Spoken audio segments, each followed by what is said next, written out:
So welcome everyone to yoga class. And in case this is your first class after the summer, hope you had a good summer. And so what we'll do as we go into the autumn season of classes is we'll pick up the fundamentals and we'll pick up two important themes today or over the next few classes with variations, which is freeing up the spine in flexion and extension, so flexion and extension, and then how the standing poses unfold and relate to each other, because those two themes are very good then for progressing into sitting poses and other things like levitation and bilocation. Yeah. So let's start. Just lie on your front for a minute. On your front, and you can do it how you like, with your face straight down. So maybe take your glasses off, your head to one side, and just notice. So don't get all lined up and all perfectly yogic, but just notice when you're on your front. Some people sleep like this. When you're on your front, what comes to your attention? What comes to your attention? What relaxes? What goes under tension? What's interesting about this? What's difficult about this? How come yoga never starts with everyone lying on their front? But baby massage usually does. If your head is turned to one side, make sure you vary the sides frequently, especially if you're over 55, like me.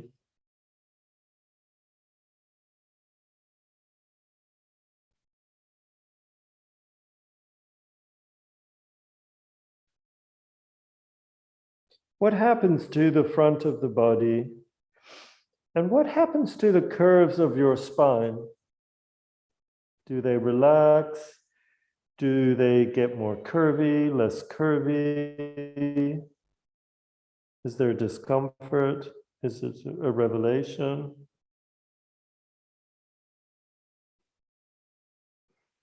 How does the breath relate to all of this?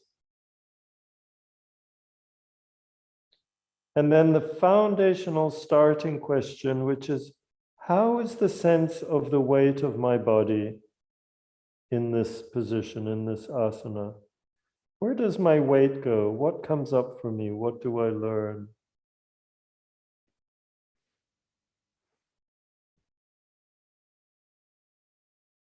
One thing we will all notice is that the curve of the lower spine does something in relation to the fermenting organs of your belly, the digestive organs and kidney space.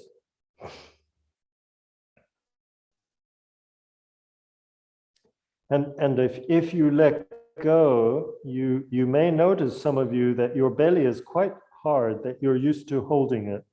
So you may notice that you can play with releasing layers, and you'll notice that there's a feeling that the back curves. And you may have judgments about that. You may have been taught that that curve is bad, that you look like a duck if your back curves like that, that you should flatten it, something. And then the chest. What happens to the chest? Does it feel round or flat or voluminous?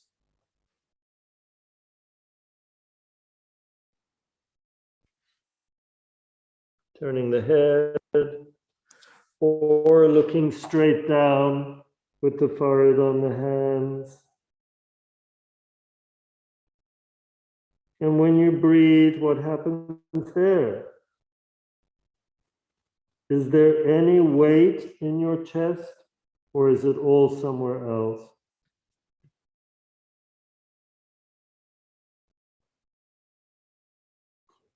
So, tracking the sense of weight is a marvelous way of tricking the body or tricking your intellectual nervous system person to unlanguage and to notice the belief systems and judgments, because the weight can be a very rich and surprising experience. Then have a sense about your head and your neck. The head, is it easy to rest it on the floor? And the neck and the curvature of the neck.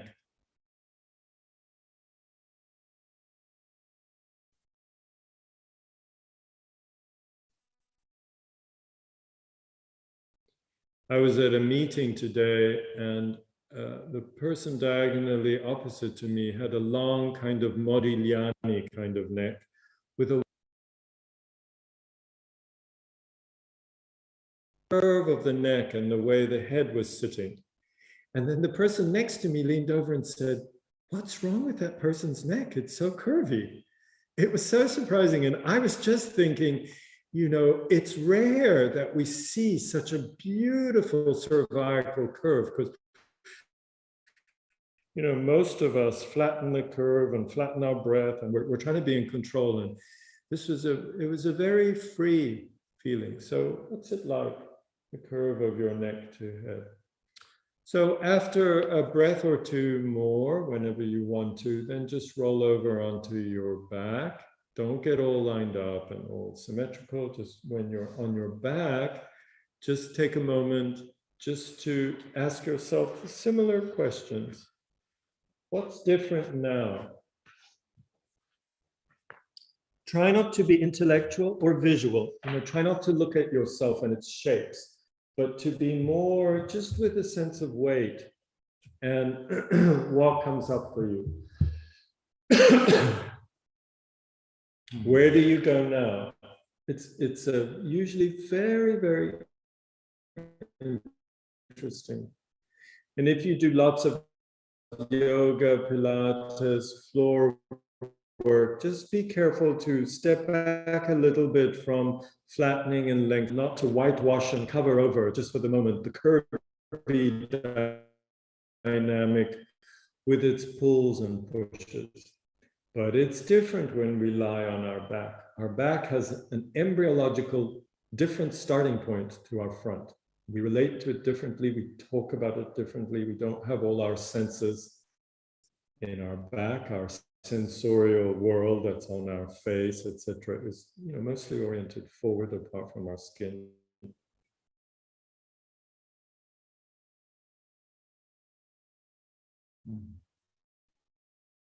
The breath, the weight, the bony containers, so pelvis, chest and head, heels, and then the curves in between, the lower curve, the lumbar curve, the neck curve, curve under the knees, the curve under the feet, curve and counter curve. Valley and hill, weight and counterweight, pull and release.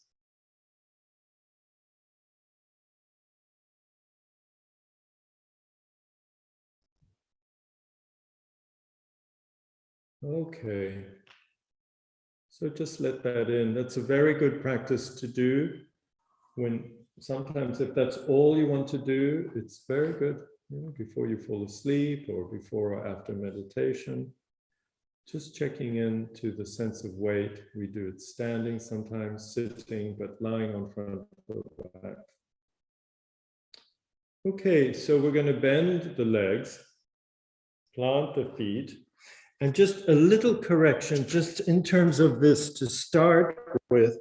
If you have a big turnout of your feet, just there, I would correct it just a little bit and turn your heels out, so your toes turn in a bit, just there, just that one little detail, because the next thing we're going to do, if there's too much turnout like I'm doing now, there's a big likelihood that you're going to put pressure on the base of the spine. Whereas if we have a little bit of heel out, generally, since I can't see everybody online, will help. And then the other thing is, as we start to move, don't let the knees just travel away from each other. So let the knee to heel or knee to foot be relatively stable. And then we open our imagination and we sense our tails. So I'm doing heel up now, if you want to look opposite from toe up. And we sense our tails, and my foot, I'm giving my foot time for the whole foot to be aware on the ground. Yeah. So in the asanas, in the yoga asanas, we're always asking ourselves, okay, so where is the base of the pose? And then what is lengthening?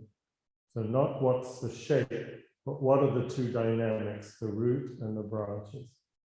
So feet, I'm on my back, turn my heels out a bit for stability. And then my tail is going up. So my pelvis is going to tip with my lumbars towards the floor. My tail starts to go up, and we just let that take off. Yeah. So in the language of the asanas, this is Setu Bandhasana. And I just let my spine go up. And I don't bypass all the vertebrae as I roll up. I really let myself roll up. And let's have the arms wide with the palms up. And then keep going. You can lift your toes. If there's something that you can't reach, you can do a flexion or an extension. So lifting the toes, dorsiflexes the foot. It makes the front of the foot do something, shortening, and the underfoot lengthen. So you can sometimes go, oh, that's where my foot is.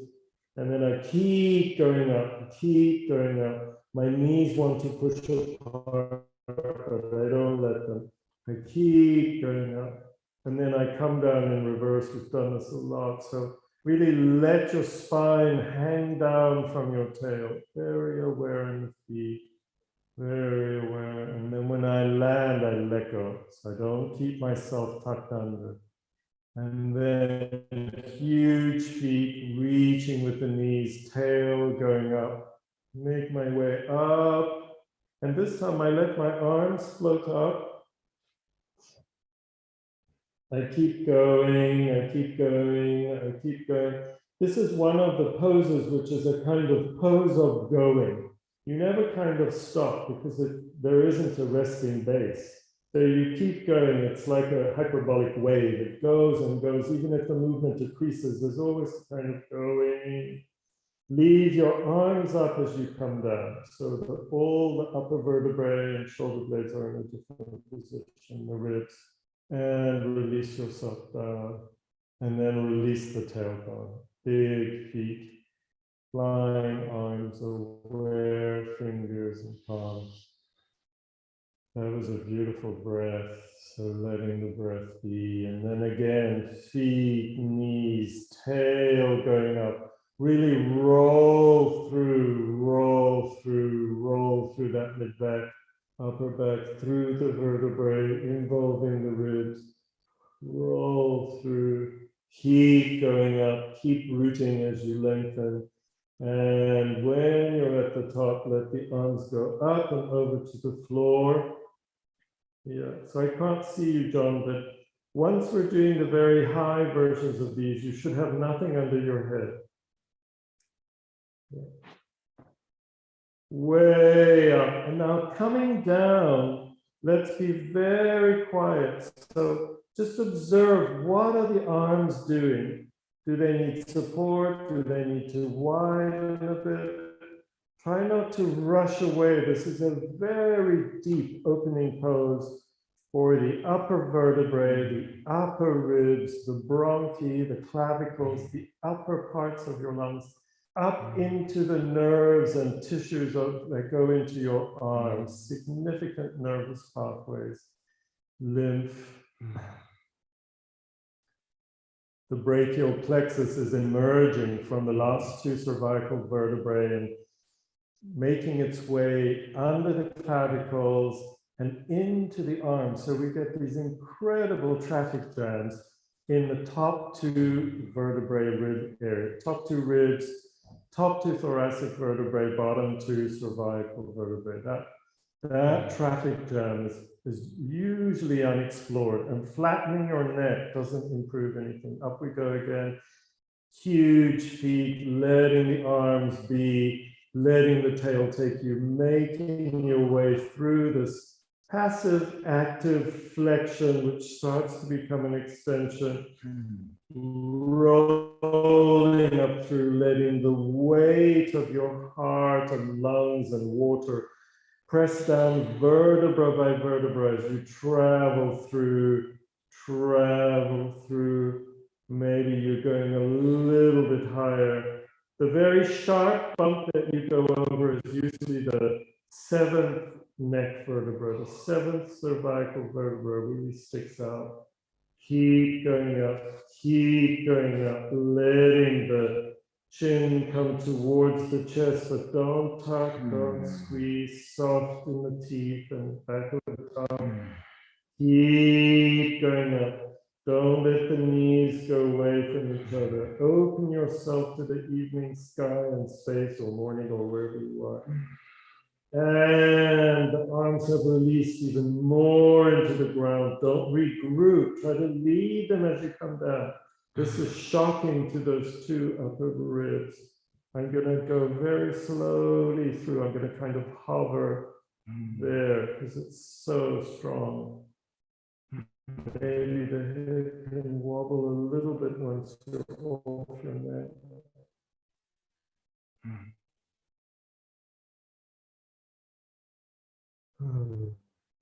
Breath. Let's make a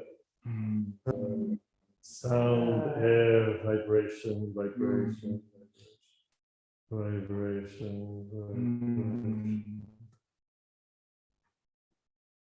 vibration, vibration.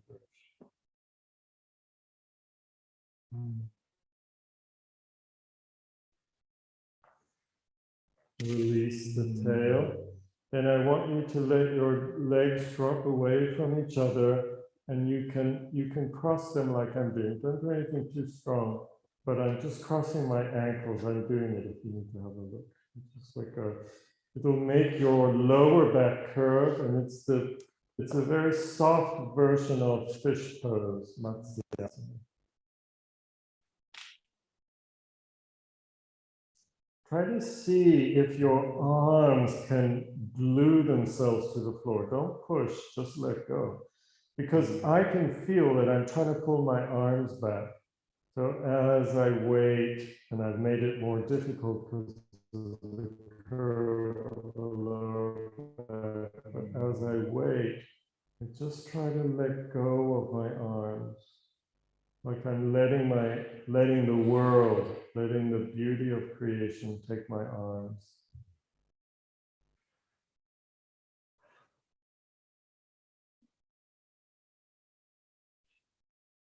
Put your feet back. Get your heels out a little bit again. From the sense of weight, so you don't make an effort, contracting effort, just from the sense of weight, the tail takes off.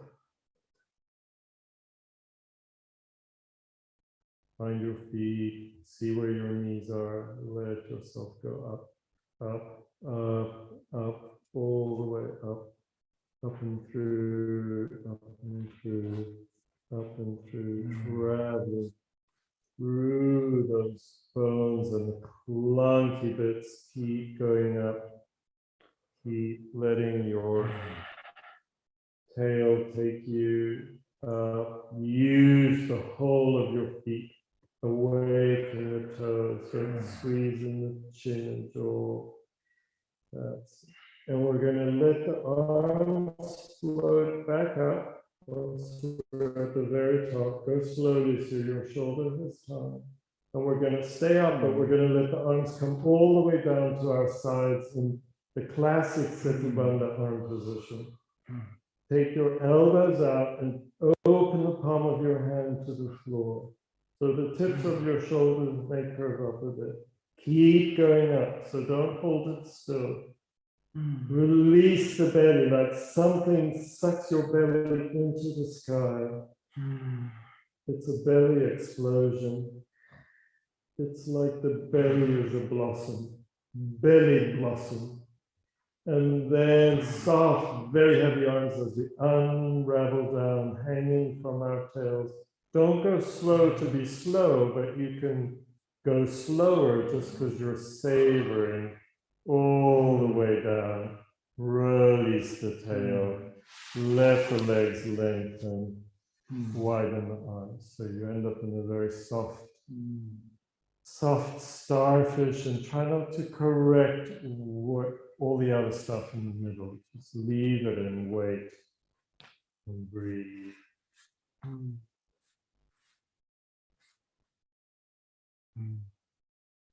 Let's just focus, imagine the weight of your heart.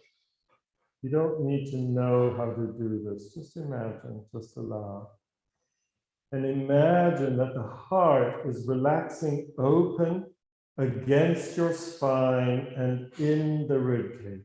Imagine that it's relaxing open against your lungs, against the back of your body, the spine, against the breastbone that's leaning on it on the front. It's just relaxing open. Don't think muscles and ligaments. Think about something older and more intelligent. Just this living, soft organ tissue. And it's just opening. It's its relationship to weight. It's as if the body ripens in gravity, ripens in space and time. Its weight is part of the ripening. So you may feel different pulls. I feel one in my throat and jaw and in the floor of my mouth. I'm just going to swallow and see if I can just let that soften so I don't grab back into my chest. You may feel it in your arm or lower down.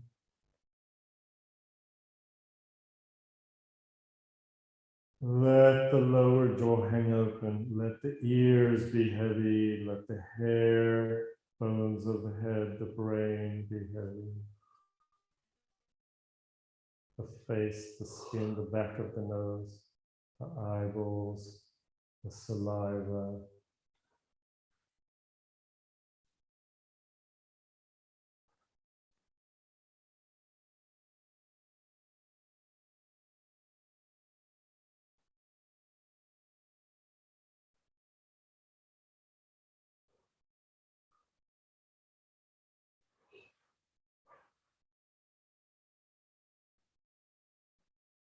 Okay, so we're going to make our way onto our hands and knees. Try not to lift your head off the ground and do a sit-up, because that's going to rush you into your normal posture. So maybe bend the leg, and then with the head heavy, so you're not going into vertical posture. You roll, and you let that all be kind of natural. You get onto your side. Moments just to appreciate and resonate and be.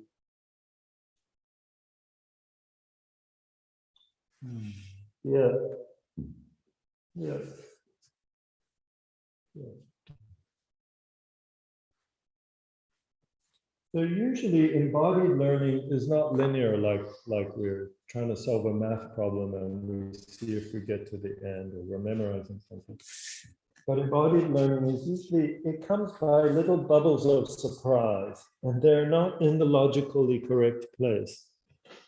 So I just had a little insight as I was lying there in the sun on my side, and I just noticed something came up, and then I can let it hang out there for a few hours. You don't need to rush in and get hold of it with your head and your thinking.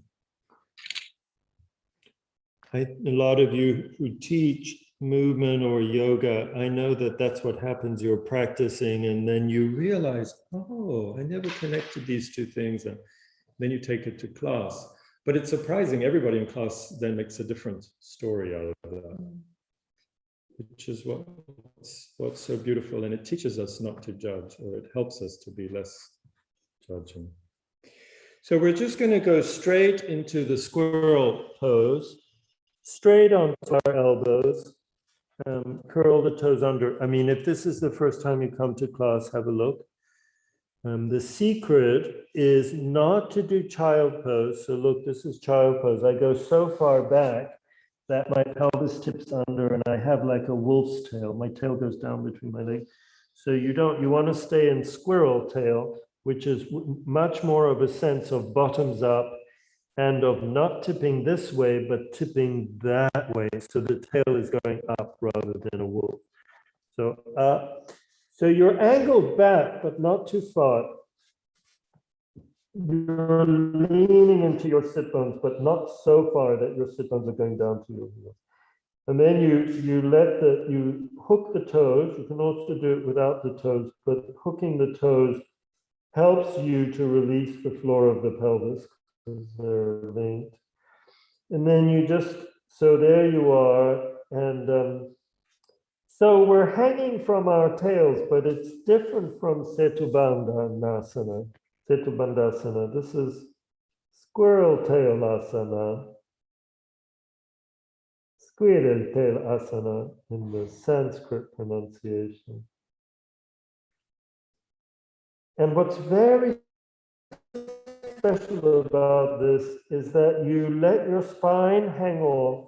And what that means is slowly, bit by bit, you start to learn about the front of your back or the back of your front, that deep ligamentous pathway, which is in front of the vertebrae, but behind the organs.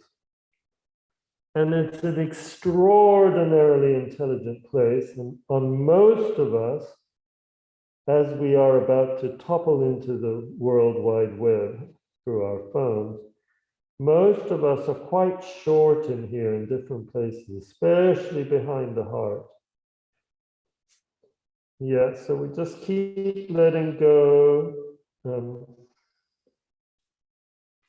It makes your nose very humble because it crumples the nose up completely.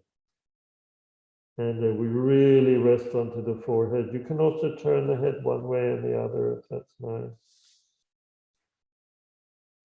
It's quite profound on the vertebrae that when you rotate. And try, the more you hang from the tail, the more you release your body weight down through into the elbows. So you're not bracing at the shoulders. You're really hanging through and rooting. Okay, and then we're going to reach with the head. So I'm on my elbows, I'm coming through, I'm letting my spine be bendy and hang through, adjusting. It's better to adjust at the knees. And then I start to come through, so I start to come up onto my hands and through and through and through, and the head is coming up and through. So don't tuck your tail under, but allow your head bones to develop into antlers or branches. Yeah. And then keep your belly hanging. So don't flex, don't do like this to travel through. Just hang through as we go back. Hang through and back down there. And then toes pushing, head bones reaching, coming through, coming through, coming through. And this time, the heels going back so the knees come off the floor.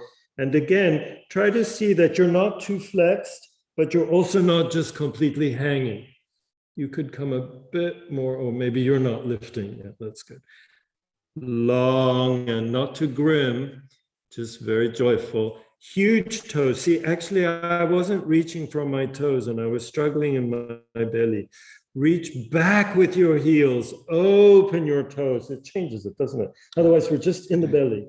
Reach, put the knees down, back into squirrel. Don't adjust too many things, just hang out. Root through the elbows, hang from the tail. Just make sure that the thoracic spine, so the rib cage spine, is free to hang through. And then we're coming through the head, the hands, all the way through, the heels going back. And this time we bend at the knees And we let the tail take us up into a dog pose with the heels up. And I would stay with the legs a little bit bent at the knees until you've really found your way. And the hamstrings are not pulling your tail from squirrel to wolf. Stay squirrelish and up, letting the palms open, letting the space between the toes open, soften the knees, keep going up, letting the lungs hang, letting the vertebrae hang, letting the heart hang through. And we're going to come down to the knees and come down to the elbows and go back into child pose this time. If that's comfortable for you, knees can be together or wide, or it can be on the floor or on your wrist, whatever you like. And just rest. Rest.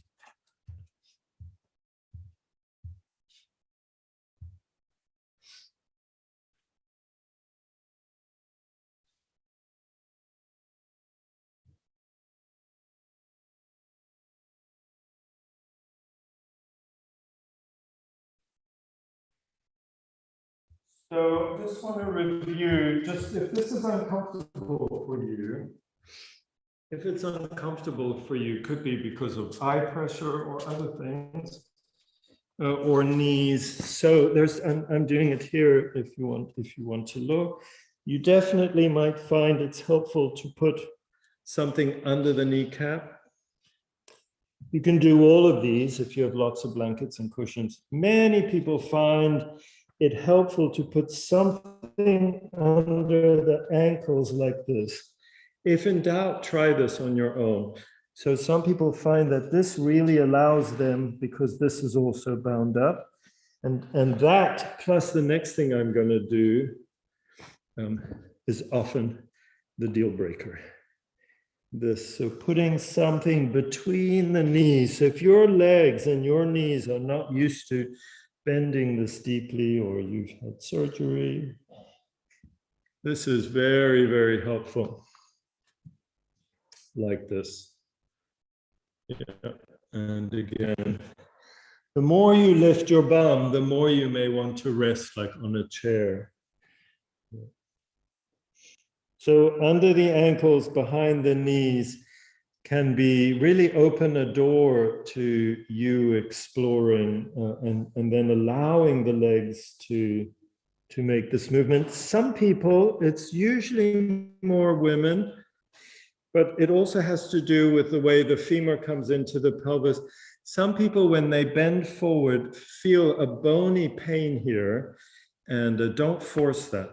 Don't force that, but you can put support under here. This is a bit much, but you could put like a sweater or a soft towel, and it would be more like this. Yeah, something to. And then using a chair, using a rolly ball or the sofa is wonderful. So you don't, if you can't go down, you can still make this process and hang, or rest onto something higher up.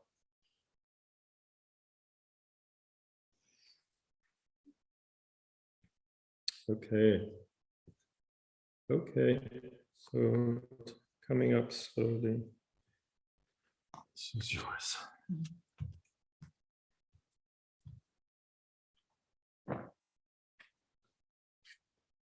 It's quite deep, isn't it? Yeah.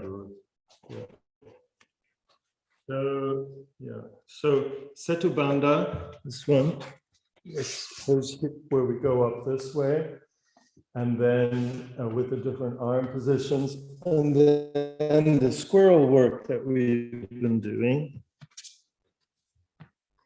And then this part of it and this part of it, all of that is a wonderful sequence. It's very safe, but it gets you extending and flexing your spine, and it gets you understanding how the legs prevent you or help you from doing that. And it's very, very deep. very deep. So we're going to take it just a little step deeper. So don't force this if it doesn't work for you, but have a look. So I'm going to be in squirrel like this. So with my toes, with my arms, with my head on the floor like this. And then instead of coming up onto my hands, I'm going to leave my elbow and forearm on the floor. And I'm going to slowly push up like that. And I keep my heels up and I leave my elbows on the floor. And of course, this makes a radical request of your upper ribs. So have a try and keep going up. Keep going up. There's a moment if you keep going where the forehead starts to come off the floor. So that's okay. You just keep going up. And if you want to make it stronger, you can walk in a centimeter or two. But you have to go slowly and not irritate the shoulder joints. That looks good, John. And it doesn't matter. So nobody's looking at the shape. And when I look at you, I'm looking at the roots and I'm looking at the branches, because then I can see that the spine is moving. And this is what Vanda this was the great, beautiful breakthrough that she made and that she spoke about so beautifully, and you can read it in her book, that when we make roots and when we have a lengthening part, the spine does this incredible two-way opening movement. When we don't have that and we're just making a shape, it leads to grumpiness and starts to have a negative impact on world peace. And anyway, you're never, ever going to do that again because you hate it. Yeah. So that was nice, Henriette. You're making roots. This whole forearm becomes a foot from the elbow to the fingers. The elbow is the most extraordinary thing. It's really a heel. And, we don't use it very often, but when you rest your elbows on the table, sometimes we do it for a reason, not just because we're tired, but we're trying to get support in a difficult conversation. You bend your knees a bit. And then if you do you feel that? So you use your arms to come back. Yeah, that's it. That, you felt that? So the elbows are rooting and the tail is coming up. That's amazing here. Do you see that? Yeah, as long as you're comfortable in there. Yeah, it's very good. Come up with your heels a bit more, just the heel. Keep the knees bent, yeah, and keep coming back. Yeah, so in here, that's it. Yeah, and resting and great. Okay on the arms. That's a breakthrough then. Yeah. So the tail, yeah. So yes. And then as you breathe, this part here will move as you come back. Yeah, beautiful. How are you doing, John? Good enough? You don't need to go into that. Huge elbows and arms. Great here. And then use the bent knees to help your spine to move. So you may notice that this is working differently from this. So let it be. See, this is more up, this is more down. So let it be like that and kind of enjoy that it's a little bit doing. Like turning. Yeah. So your rooting arms, is that okay? Rooting. It can make you weep. This is one way of developing the gift of tears of joy. Just letting the forearms come undone. How's that? Nice. Yeah, as the spine lengthens. Wow. Yeah, that's beautiful yoga. Yeah.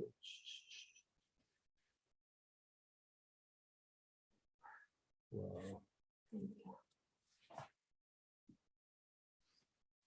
Cool. Yep, so then do what you need to have a break. You can lie or get up and walk around a bit. And then we'll come to standing.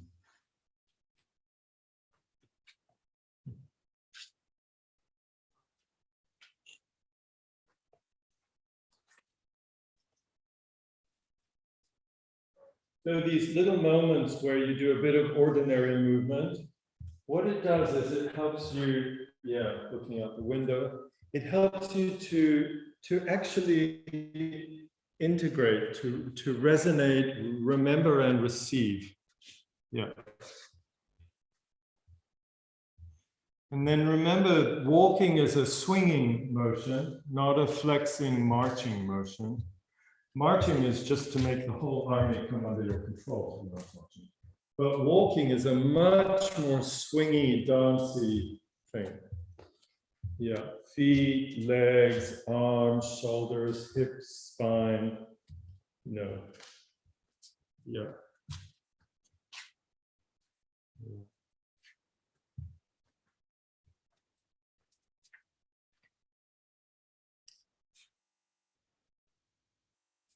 Okay.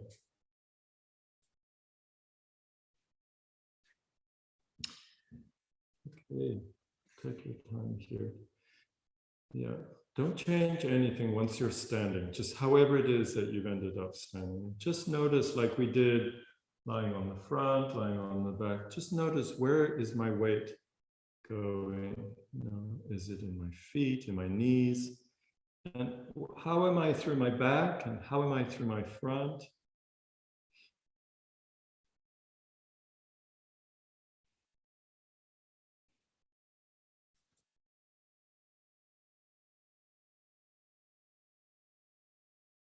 Try to notice this wave of movement that happens because we're heavy and breathing. You don't need to make it happen, but we move. We are moved by the breath. We are moved by the breath.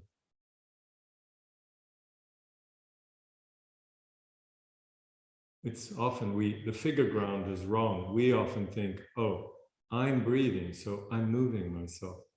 But it's actually the breath that's moving us. So I'm not making the breath movement, the breath is making me move. Breathe in, breathe out. Okay. So just for a moment, so just take a moment just to notice, okay, my feet are apart, I'm standing, places are relaxed, places are working, I'm breathing and moving. My eyes are open or closed. I'm in the wave, I'm not looking at the photo. Okay, but now we're going to do something slightly artificial, which is we're going to bring the feet together.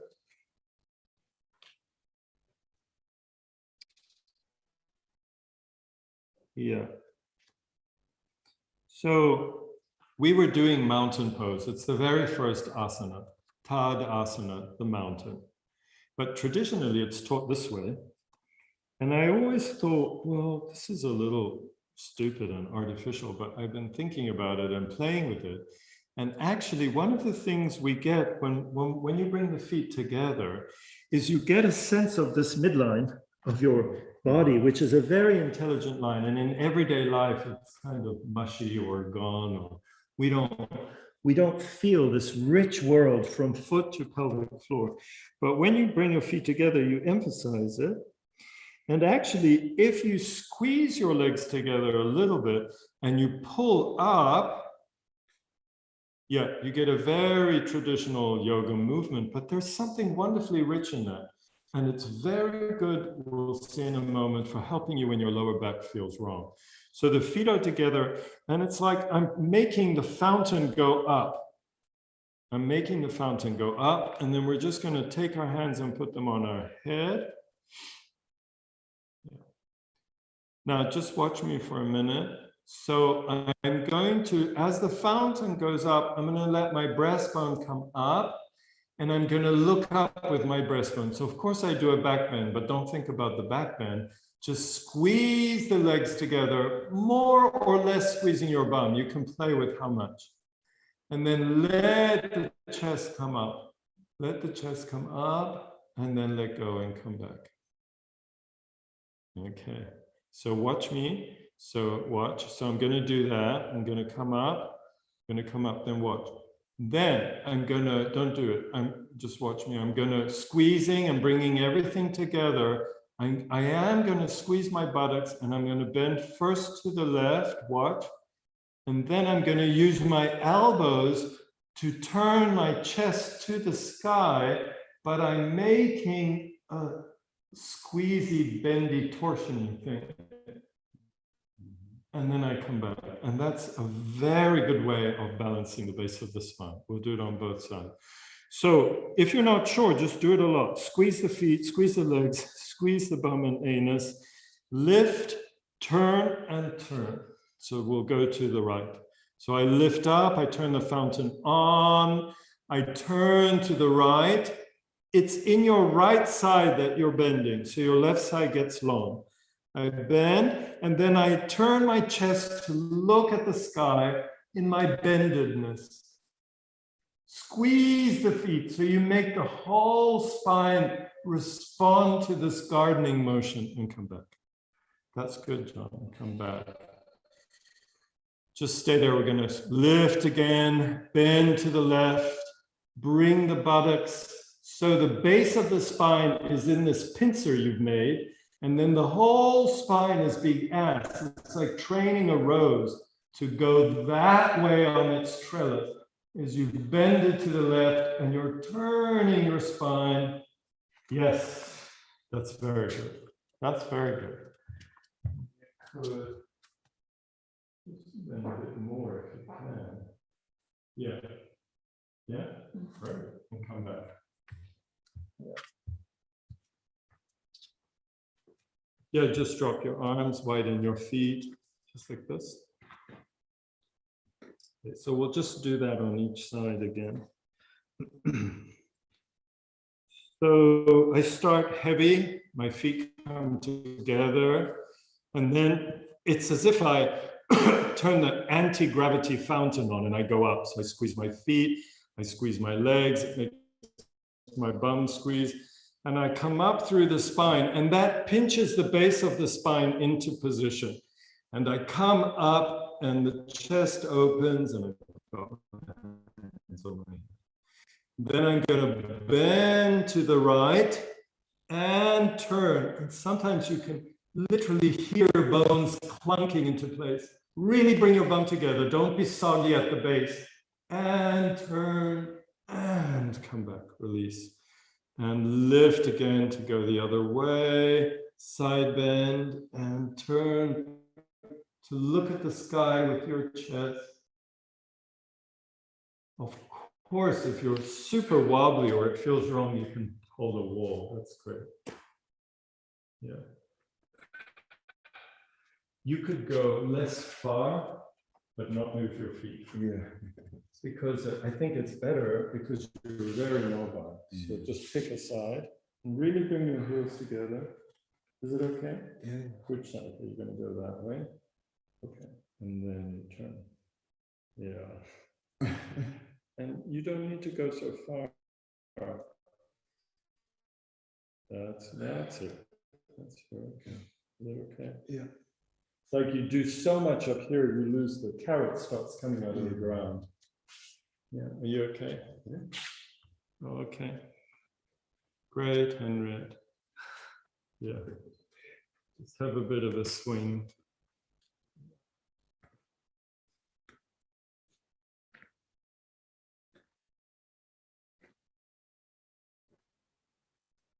Okay, Tadasana, and then I invented these rotation and things. Well, then the yoga poses take a step. Traditionally, it's taught as a very big step with straight or bent leg and lots of stiff bits. But we're just going to take a smaller step. Yeah. Yeah, the back foot can rotate out, but it doesn't need to. In fact, if you look at your feet, what you don't want to do is step in front of the other foot. You want to step in front of where it was. So it can be helpful to have one foot on the edge of the mat like that, if you don't know what I'm talking about, you see. And then instead of stepping in front, which is what happens, I go like this, which is good for the super big ones. But what we want is just that I go in front of where I was. Yeah. Okay. And then put your hands on your hips. Yeah, you don't need to turn the back foot out so much. It's better for your back. Yeah. Yeah. And then the first set of variations is about making the step bigger. So we start with a small step. And then we hold the pelvis. And then you want to kind of try to lean back or settle back, sorry, so that there's a feeling that you're really on your back foot and heel and your front leg has landed. So maybe that's too big, Henry. Yeah. So there I am on my back leg. Yeah. That's it.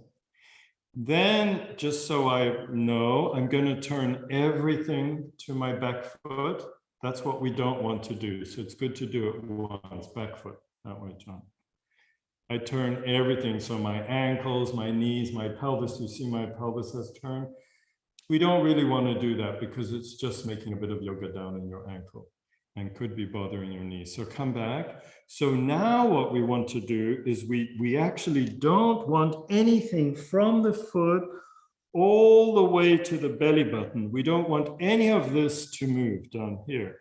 What we do, so we take our hands from our pelvis and we put it on our ribs.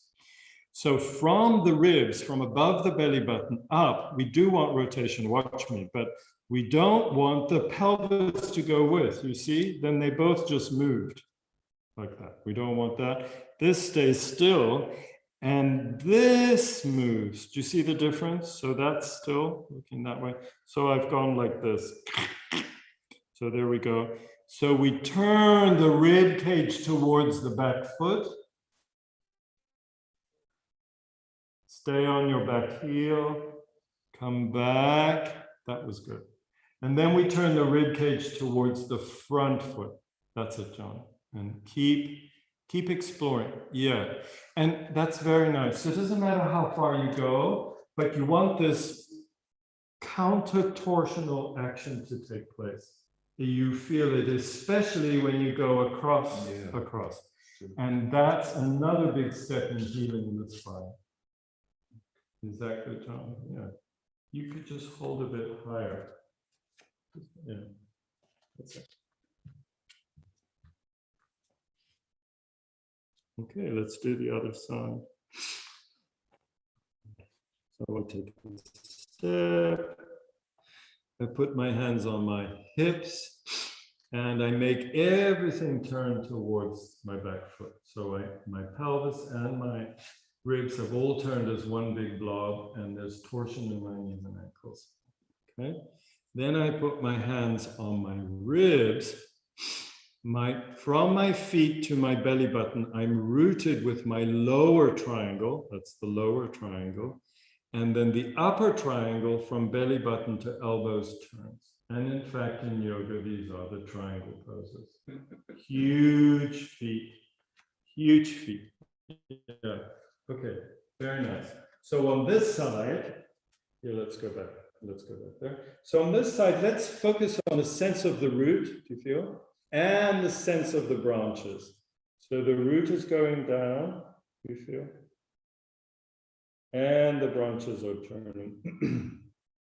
So for you, the question is, I go so far, I start to uproot. And for him, it's the opposite. So and I do the same. I go so far and then I've actually lost the two-way because I'm dragging everything with. So you can play with that. Yeah. Root. Oh, no, you're good. Root. Yeah. Yeah. And then just exploring, realizing that there's a world of movement that you don't know about just because you don't. Yeah. It's like your roots prevent and your tucking and your water prevents. Towards the back foot and then across. Yeah.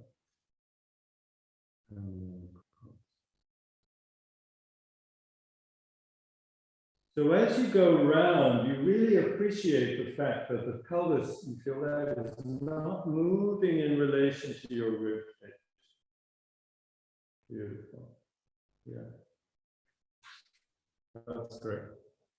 Okay, everyone clear? So that raises a foundational question for healthy backs and upright adult behavior, is that very often we can't actually make the separation. Some of us are very like this, some of us are very like that, you know, and it's preventive. And what's really going on is that the upper body has collapsed onto the base. You know, we see the belly is not supporting and the thing. So, and we've lost this space. And God's given us free will. It's in here, you know, because if he didn't want us to have free will, or she would have had bones all the way around to keep the distance equal, but it's not there. You know, this is very mobile. So our posture is very free and the world looks very different from here and from here, etc. So that's very clever. From mountain pose to triangle pose, we are actually invited to start separating, to start recovering the separation where we have all the soft tissue. And so, in fact, in the triangle poses, we lift the arms. And that it's not about this, it's not about the shape, it's that the arms lift us, they always have. So we're going to turn towards the back foot like we did, but the arms are going to lift the rib cage up as you make your roots. So you will find that you have a bigger range of motion. And you start to have this up and down, which is what babies develop actually in order to breathe. The diaphragm needs to be able to pull down and up, otherwise they can't breathe. And that's what they do. They flail with their arms and they flail with their legs, and they're making this. So here we go. Just, yeah, so you have 1 foot forward, 1 foot back, and just let yourself go. Try not to let the pelvis run with you. And then the arms lift up, palms up or down. You can play with it. But the arm is with the gaze, with the eyes and the face and the beauty of the afternoon. That's it. And that's what lifts you up while you make your roots. And stay there a bit, stay there a bit, stay there. So you make roots and you open. Yes. You make roots and you open. And the rotation is happening. Yeah. Is that okay? I don't want to correct you, I just want to give you a feeling. Yeah, both ways. Huge feet. Big, don't tuck under, it's just falling. Yeah. Big toes, both ways, and then change feet. Yeah, that's beautiful. How's that?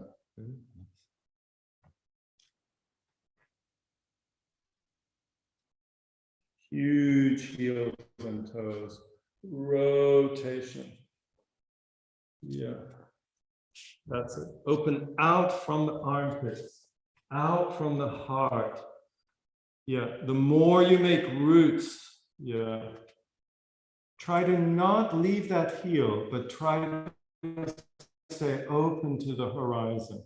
Beautiful. So we did it on both feet, right? Yeah. Did you change feet? Okay, go ahead.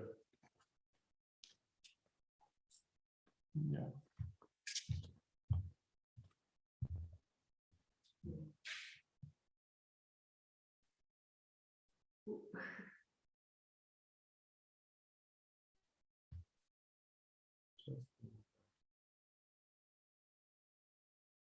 No, you are in that. So yeah. You feel? Yeah. Oops.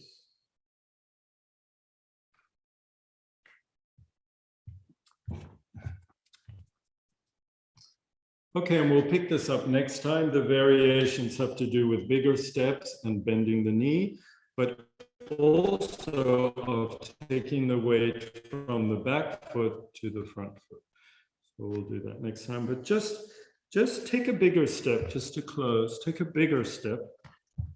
Again, try not to get one in line with the other, so try to keep that. And the foot can open up, but not all the way. It should point up a bit. And then bend the front knee a little. But as you bend the front knee, try to stay back. So you're not coming off your back foot. You're really on your back foot, but you're bending the knee. So your bum is going back, but your knee is going forward. And you're looking ahead. And just rest on your knee. So John, maybe a slightly bigger step, if it's okay on your back. Yeah. And really rest on your knee. And look down at your big toe. And then we bring the elbow onto the knee and really rest on it. And look down at the big toe. Yeah. You may need to watch me. So my hanging arm is going to float out and it's going to take my ribs, but not my pelvis. And I'm going to open. And I can look up, straight ahead, or down. But down is very good for the neck. So do a little bit of down. Really rest. That looks great. Really rest the elbow into the foot and come back. And we take a big step. And we put the hand on the knee. And we just look forward. Drop the arm, find the roots.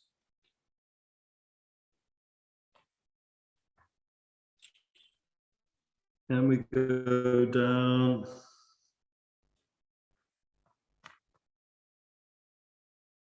And then my arm takes my chest. So the arm does not travel by itself. Open the chest and you can look up. You can look straight ahead. If this makes you really wobble, just lean your back against the couch or the wall. And also looking down is very good. Okay. Just this should have gone this way. You feel the difference? Yeah, also here. Okay. Okay. Thank you, everyone. Thank you, Giovanni. Thank you. So we're going to meditate now. You want to do that at home on your own, or if you need to just lie quietly on the floor or whatever. Till next week.